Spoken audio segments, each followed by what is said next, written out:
A married couple finds a little child who later turns out to be a bird. In a small village in the Netherlands lives a married couple, War and Tine. They reside on an isolated farm surrounded by open meadows. War is an avid birdwatcher who often ventures into the woods with his binoculars and a well-worn notebook where he jots down his observations. One day, during one of his outings, War decides to take a break and have a snack. Suddenly, he hears a strange chirping nearby. Curious, he goes to investigate and finds a tiny creature lying in the grass near a tree, small enough to fit in the palm of his hand. The creature has the face and body of a little girl, but instead of arms, she has wings. War looks up at the sky, hoping to spot her mother, but sees nothing. Fascinated by the discovery, he brings the abandoned baby home. Tine is shocked by the sight of the winged girl, admitting she's never seen anything like it before. War guesses she must be an extremely rare species, one he's never read about. Tine clears out a basket on the dining table and gently turns it into a cradle for the mysterious child. She suggests calling the police, but War wants to wait and see if the baby's parents return. He even climbs a tree in hopes of spotting more of her kind. Later, Tine softly sings the girl a lullaby. Since the couple has no children of their own, they decide to care for her as if she were their daughter.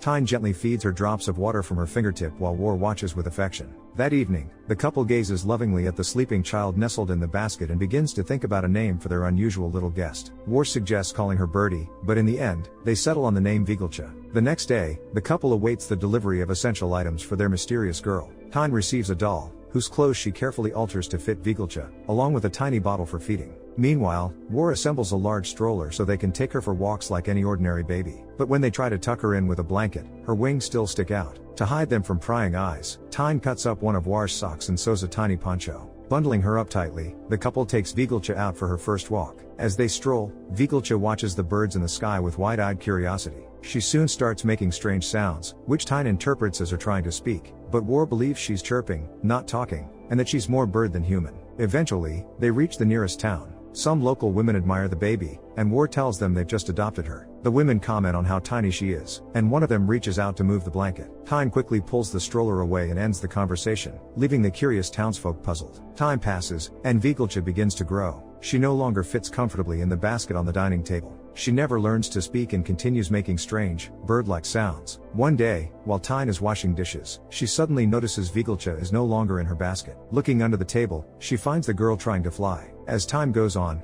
Vagelcha behaves more and more like a bird. She plays with the chickens and insists on being fed birdseed.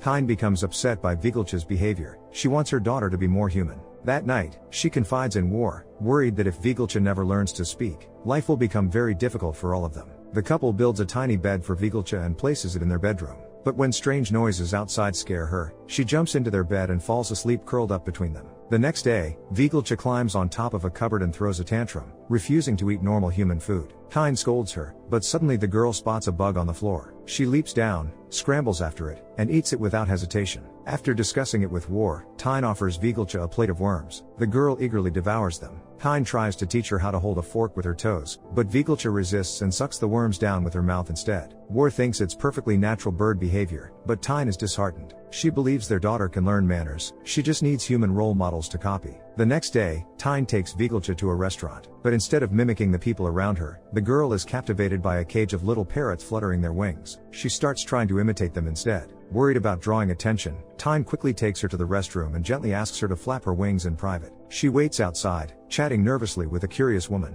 But after a while, Tine realizes Vagelcha is taking too long. She opens the stall door and finds only the girl's little shoes on the floor. In a panic, she notices the window is open. Rushing to it, she looks out, and sees Vagelcha awkwardly gliding through the air, trying to join the birds in the sky.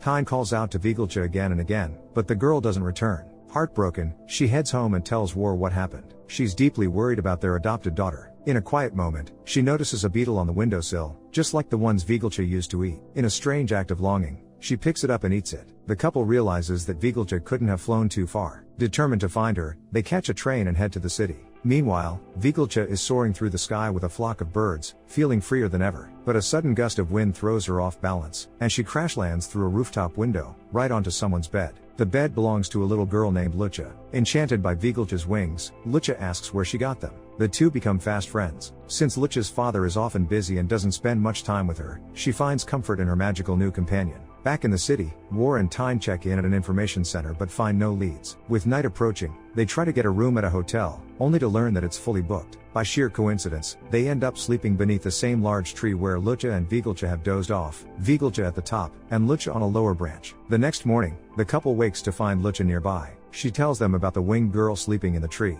War climbs up in a hurry, but before he can reach her, Vagelcha takes off and disappears into the sky. As War and Tyne prepare to leave, Lucha insists on joining them, saying she knows how to help find Vagelcha. The three of them hop on a bus, following the path of a flock of birds overhead.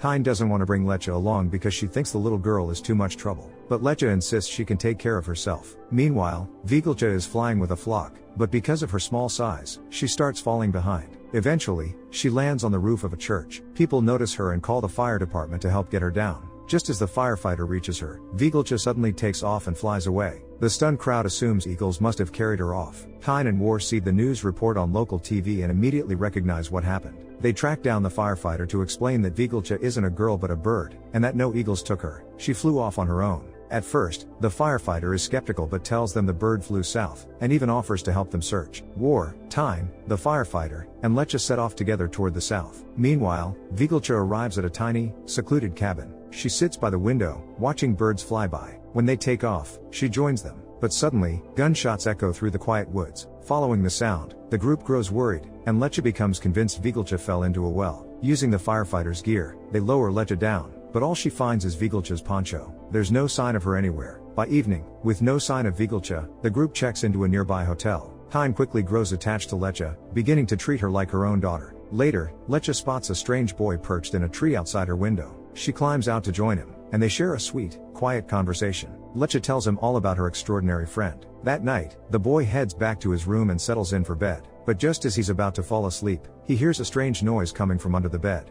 Curious, he leans over, and is shocked to find Vagelcha hiding there. He immediately runs after Lecha, remembering her story about the strange bird girl. They hurry back and see that Vagelcha is still there. Lecha is overjoyed to have finally found her friend. All three of them crawl under the bed and sleep there through the night. In the morning, the kids rush to find Vagelcha's parents, but she flies away again before they can reach her. Now it's time for the group to continue the chase, but Lecha doesn't want to leave the boy behind. He's the only friend she's ever had, and unlike Vagelcha, he never runs away. Tyne understands the little girl and lets her stay, giving her a last warm hug. War, Tyne, and the firefighter press on through the forests and fields. After a while, the firefighter grows tired and decides to rest in a nearby barn. The couple, however, keep going. They make their way through thick woods and then cross a river by wading through it. Soon, War, worn out from the fruitless chase after Vagelcha, tells Tyne they should take a break. They follow the same river back to the barn, where they settle in for the night. During the night, the firefighter is awakened by a soft chirping. To his surprise, he sees Vagelcha hanging upside down from a tree. He rushes to her side. Using a fallen log,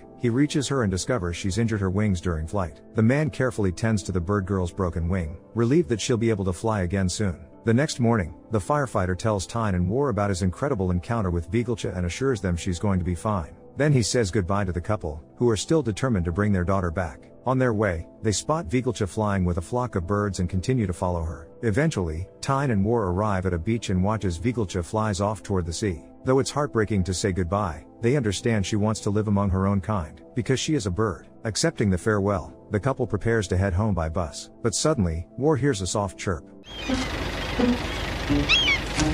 He runs toward the sea and sees Vagelcha lying on a wooden plank, soaked and exhausted. War jumps into the water and rescues her, while Tyne wraps her up in a blanket. This time, Vagelcha is happy to see them and doesn't try to run away. The joyful couple brings their daughter home. War tends to her injured wings, and soon the whole family celebrates their reunion over dinner. But that night, Vagelcha looks out the window again and tries to fly away. Feeling guilty for trying to hold her back, the couple makes the difficult decision to let her go. War and Tyne carry her out to a meadow, give her a goodbye kiss, and watch as she takes flight. War comforts Tyne, reassuring her that during the rainy season, Vagelcha will surely come back to visit. That thought brings Tyne peace, and hand in hand, they head home, grateful for having met such an extraordinary being. Tyne and War's story reminds us how tough it can be to let go of someone you love, even when you know it's the right thing. What would you do if you were in their shoes? Would you hold on tight for your own happiness, or set them free to be themselves? Drop your thoughts in the comments, give this video a like, and don't forget to subscribe. See you in the next one.